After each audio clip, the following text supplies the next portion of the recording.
इस वीडियो में जानेंगे कि कांग्रेस और बीजेपी दोनों ने अपने रूलिंग टाइम पे कितना ज्यादा सोसाइटी में इक्वालिटी मेंटेन करके रखा था। तो सबसे पहले अगर कांग्रेस की बात करें तो ऐसी बहुत कम चीजें देखी गई है जो सोसाइटी में इक्वालिटी मेंटेन करके रखी हो। पहली बात जो ये है कि कांग्रेस ने ऐसे ऐसे बिल निकाले हैं जिसकी वजह से जो इक्वालिटी है वो मेंटेन हो ही नहीं सकता, और जब तक ये इक्वालिटी मेंटेन नहीं होगा तो जो हमारा कंट्री है वो एक परफेक्ट डायरेक्शन में ग्रो नहीं कर पाएगा। और कांग्रेस की अगर इक्वालिटी की बात करें तो कांग्रेस ने जो बिल निकाले हैं उसमें जो पहला बिल है जो 1995 मुस्लिम वक्फ बोर्ड एक्ट है वो एक्ट निकाला है। और इस एक्ट के तहत अगर वक्फ बोर्ड को ऐसा लगता है कि इस देश की किसी भी जमीन वो उसकी है तो वो कानूनी तौर पे वो जमीन एक्चुअली में उसकी हो जाती है। जरा इमेजिन करके देखिए फ्रेंड्स कि अगर आपकी प्रॉपर्टी पे कोई दूसरा पर्सन खड़ा हो और अगर वो सोचे कि आपकी प्रॉपर्टी उसकी हो गई और एक्चुअली में और कानूनी तौर पे वो प्रॉपर्टी उसी की हो गई, तो इसमें आपको कैसा लगेगा? आप कमेंट करके जरूर बताना। मेरे हिसाब से तो ये काफी गलत लॉ है। और अगर आपको अपना जमीन वापस चाहिए तो ना आपको सुप्रीम कोर्ट जाना है और ना ही हाई कोर्ट जाना है, आपको जो है वक्फ बोर्ड के कोर्ट जाना है। तो ये है पहला लॉ।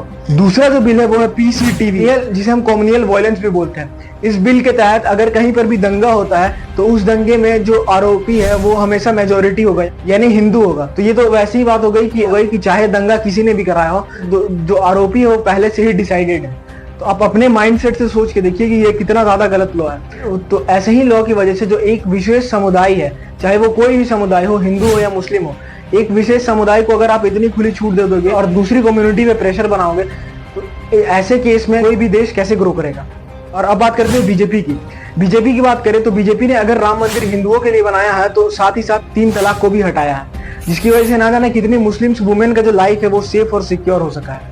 इवन इतना ही नहीं बल्कि जो 15 पीपी निकाला है बीजेपी ने, मतलब 15 पॉइंट प्रोग्राम, ये सिर्फ और सिर्फ माइनॉरिटीज के लिए निकाला है, जिसमें 15 पॉइंट्स है और वो सारे पॉइंट्स पे माइनॉरिटीज के ऊपर वर्क किए जाएंगे उनको आगे बढ़ाने के लिए।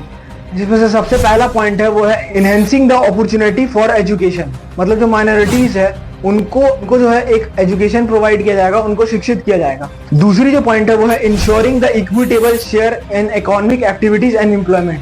अगर देश में कोई भी इकोनॉमिक एक्टिविटी हो रहा है तो उसका शेयर इक्वली मिलेगा, मतलब ना कि हिंदुओं को ज्यादा मिलेगा ना ही मुस्लिम्स को कम मिलेगा, बल्कि इक्वली मिलेगा। और ऐसे टोटल 15 पॉइंट्स है सिर्फ और सिर्फ माइनॉरिटीज के लिए।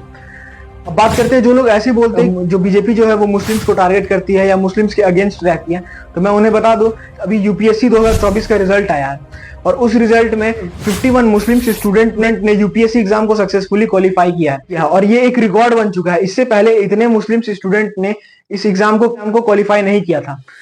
तो ये सब चीजें देखने के बाद भी क्या अब भी आपको ऐसा लगता है कि जो बीजेपी है वो एक डिक्टेटर पार्टी है या मुस्लिम्स के अगेंस्ट रहती है? जब हमारे पास एक clear information, clear data present है तो उस डेटा को पढ़ने के बजाय हम ऐसे लोगों की भाषण सुनते हैं, जिसे सुनने के बाद सिर्फ और सिर्फ सोसाइटी ब्रेक होती है और जो यूनिटी है वो कहीं ना कहीं खत्म होता है।